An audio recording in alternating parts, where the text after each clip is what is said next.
This is Peter talking to Peter, so I'm talking to myself. I'm going to make what's called spinach pie. Sit back, relax. You are about to watch a Peter Gregg video. Something warm, human, and wonderful happens when you watch Peter Gregg. Spanakopita in Greek.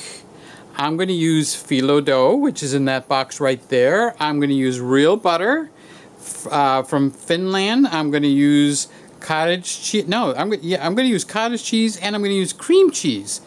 I'm going to use eggs, and I'm going to use feta cheese, real authentic sheep's milk feta cheese. I'm going to use parsley, cucumber, scallions, and miles and miles and miles and miles of spinach. Actually, this is 4 bags of spinach, okay? But what I do is I wash them in the sink, and no, there's no bananas going in there. Oh, there is an onion. I'm glad I remembered. The onion is going in there too. Okay, so I wash the spinach in the sink, and then I drain it as best as I can, and then I put it out on these towels so it'll air dry, because I don't want my spinach pie to be flooded with water. So I let it dry. The scallions, I'm going to chop them up. I'm going to take the green part off the top, those roots that are hanging off the bottom. The cucumber is going to get shredded and drained. Parsley is going to get chopped up, probably in a food processor. I use the 4%, the regular whole milk cottage cheese, and cream cheese. I don't put the other kinds of cheeses. And I know the grandmothers that are out there, no, I don't put flour in it either. That just happens to be sitting there. The grandmothers out there are going to be killing me. No, you must put ricotta cheese in there. You must put this and you must put that. I make it my way. It's my channel. And then, of course, the phyllo dough, which is going to become another point of contention with all the grandmothers, because I'm going to use that in a weird way too. So stepping back a little bit, this is all the ingredients for my spinach pie. I just kind of like, no, banana's not going in there. I happen to see that. It's just like on the counter here. Maybe if I can get an overhead shot. And then we're going to start putting this together. You and me together. How about that? And we're going to make a really good spinach pie. Alright, now I'm going to take the feta cheese and I'm going to prepare them by draining them in that strainer while holding a camera. Da da la la la la. I don't know. I don't remember the circus music. So I'm going to pour one in there. Going to hold the camera so I can have access to my other hand. Okay. Then I'm going to pour the other one in here.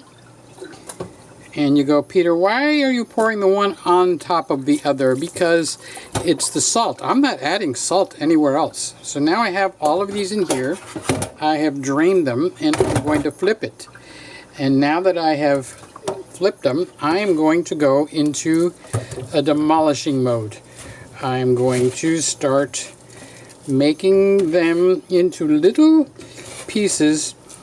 You know, there's words for this. Breaking it apart, chopping them up. I am just playing with Play-Doh. Okay, so that's effectively what I'm doing. Now, I just realized I am not going to be able to stop this camera from recording because I have that on my hands. So I'm just breaking it up, crumbling it up, they call it, into smaller pieces, and then I'm going to incorporate it into the rest. Alright, we'll be back for the next segment. Alright, the next segment, I am taking this double boiler and I'm melting 2 sticks of butter, or one of the bigger chunks of Finlandia butter. Let's get the lens out of the steam. And along with it, I'm going to toss in there the cream cheese, so it all gets into some kind of a melted state. So that's 1 stick of cream cheese, and if I could find the other one.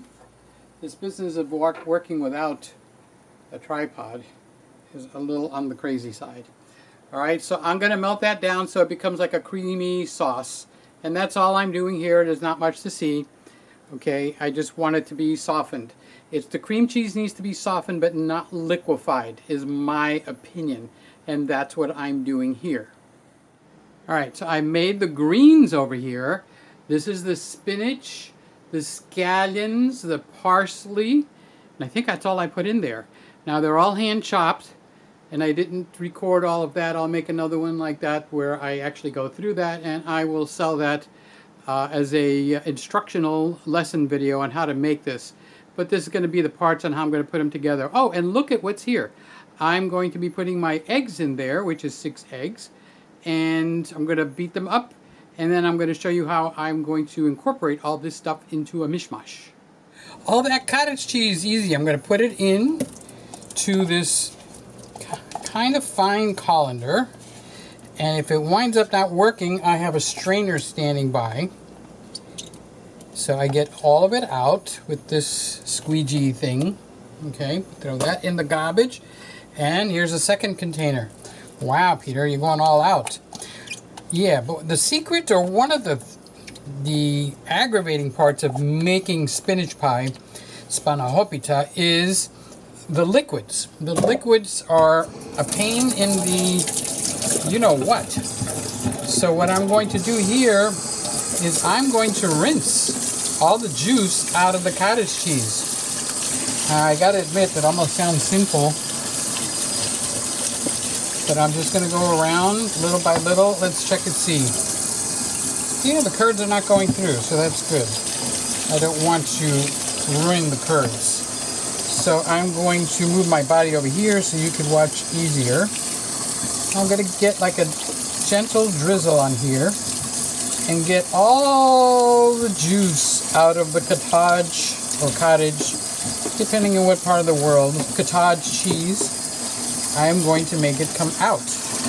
I'm going to let it run through here until it's going to come out pretty clear. So now we're just about done, and all we've got are the curds of the cottage cheese, which are going to kind of resemble the feta cheese a little bit and give it its own little flavor. So that's it. You got the juice down here running. See, that's the creamy part of that is all gone. We're going to add eggs, and it's going to change to the creamy part. All right, so let's continue on to the next segment.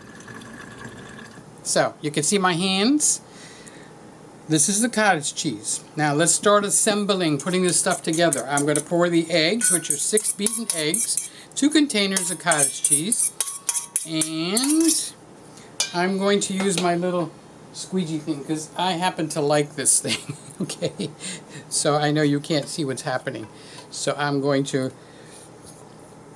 standing here. See the red shirt kind of like in the background? I'm wiggling. Okay, so you're seeing I got the camera instead of over my shoulder, I got it behind me. So now I have put in the eggs, and I'm going to mix it in with the cottage cheese stuff.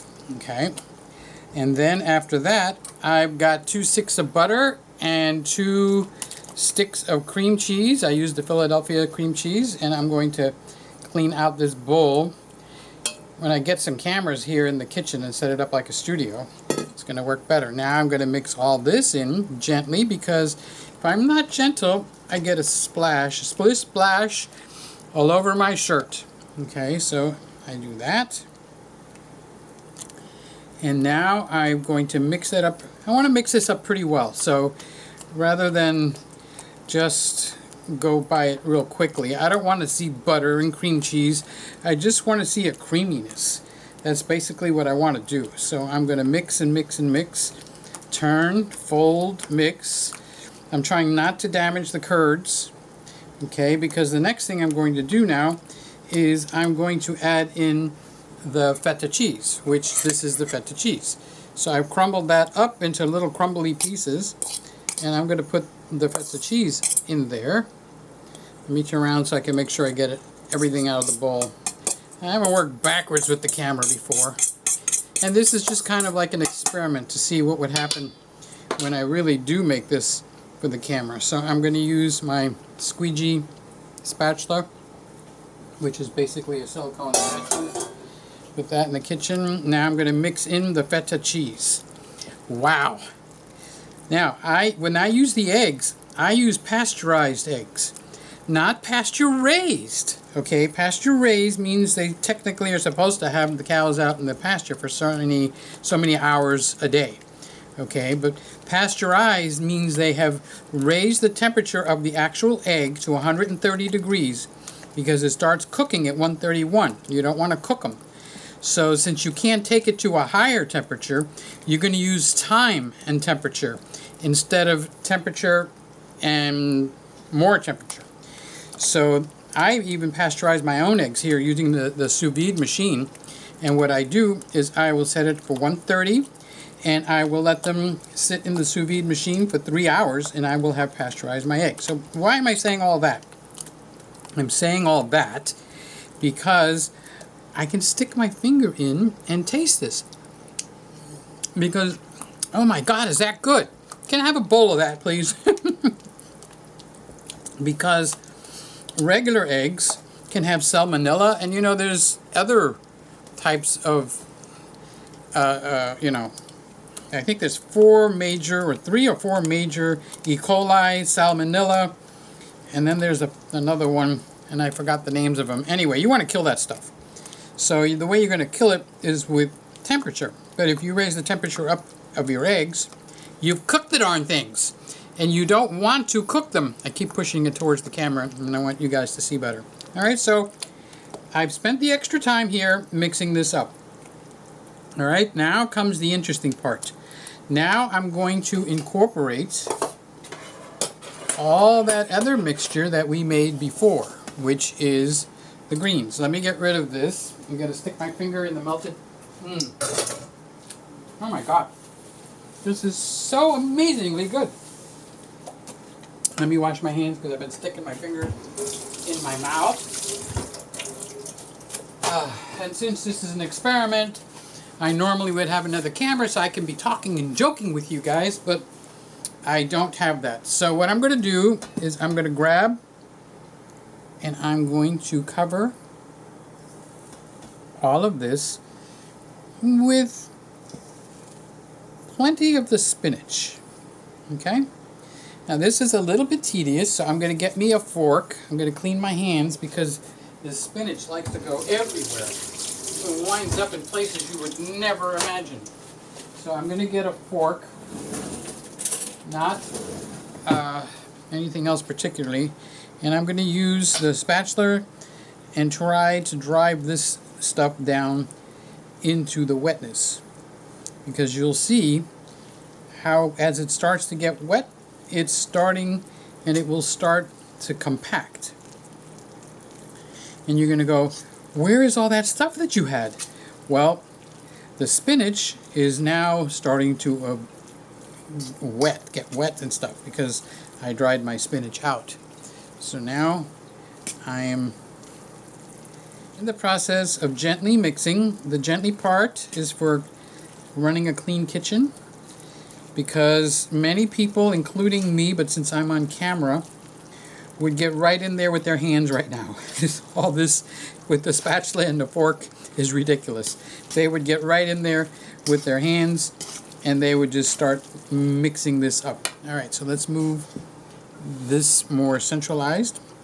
Let me start using my stronger hand, which is my right hand, and start folding the spinach in with the feta cheese, the eggs, the cottage cheese, the cream cheese, all the good stuff. Okay, so now when it got wet down, hey, we're back at the same level as we started with just the cottage cheese. So what happened?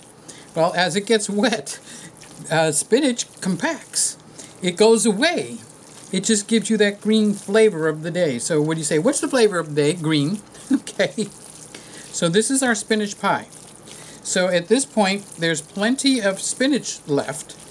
So I can incorporate more or less depending on how much spinach to the cream or the wet part ratio that I want. And after I get all this mixed in, then we're going to come back and I'm going to show you, hello, can you see me? Hi.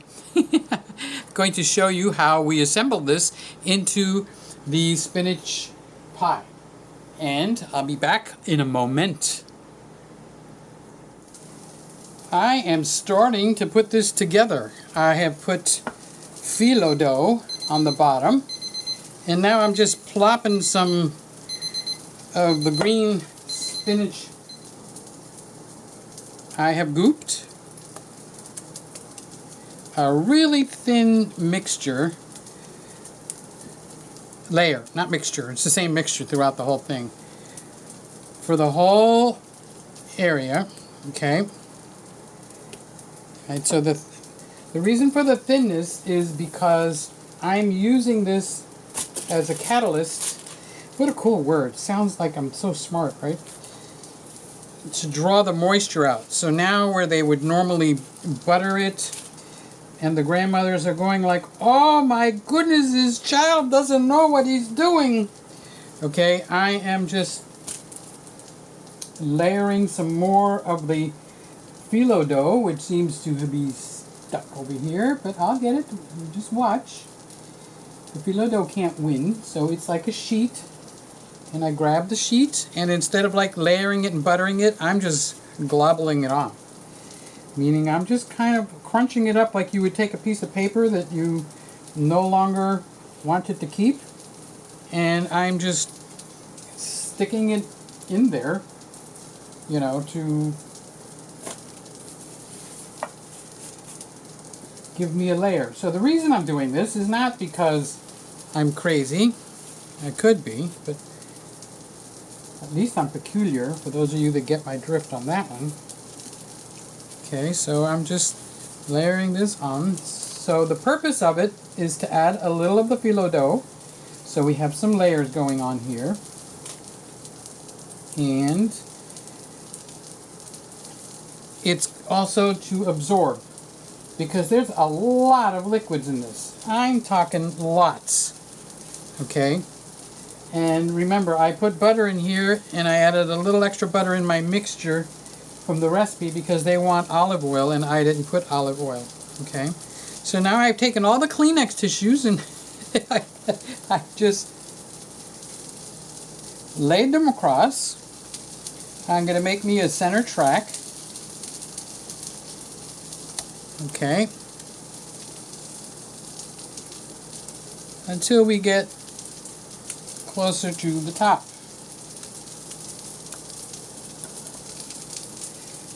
And if those onions don't hurry up, they might not make it into this spanakopita at all. So I've got a layer of my Kleenex tissues, which are not Kleenex tissues, they're phyllo dough. Did I ever show you the box? Well, when I make the real video, I'll show you the box and stuff like that. Okay? That's it. Nothing too pretty. Okay? I'll be back in a minute. Alright, we're going to be putting the last few layers on this. This is the mixture with a little bit of onion added to it. I'm going to scoop it in around in different places, and then I'm going to flatten it out and make it... I'm going to try to make it smooth because it's kind of goopy gloopy. And then on top of that, we're going to put the final layer of the phyllo dough.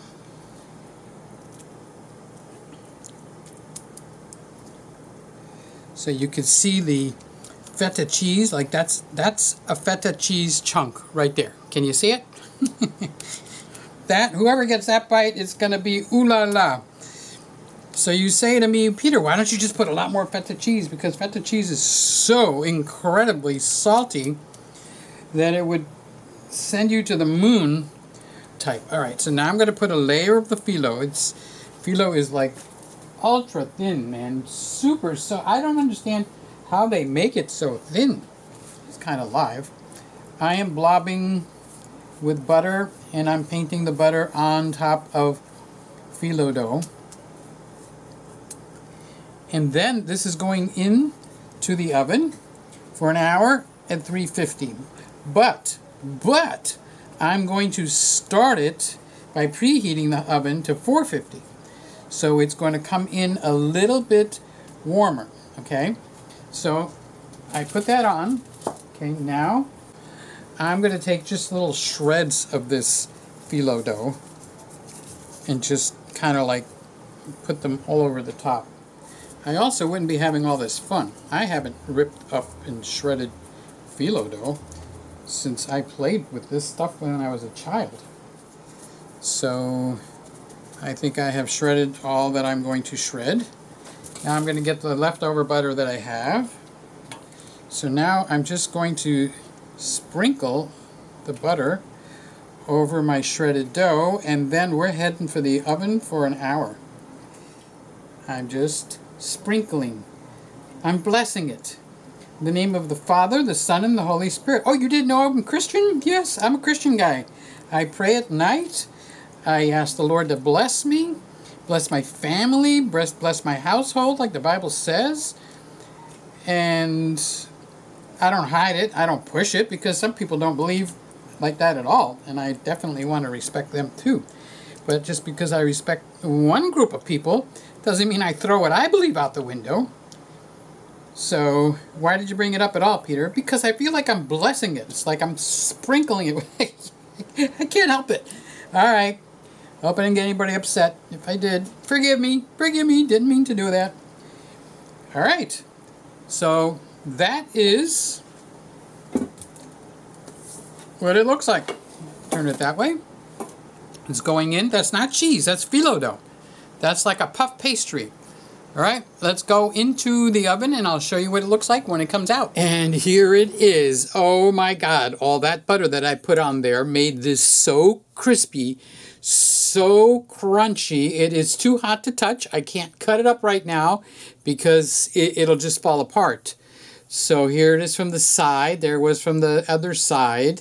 It smells so good in here. I cannot tell you how absolutely good it smells. I did have a little bit left over, and so I got the little cupcake pan, and I put a little bit of the leftover of the spinach mix into the cupcake tins, and I made these. So that's it. This is how I make my spanakopita. That's how you say it in Greek. Not in Greek, it's called spinach pie. If you go to a Greek restaurant or a Greek church where they're having the festival and you order a spinach pie, you're going to get something like this. There'll be different variations. Of course, this is my variation.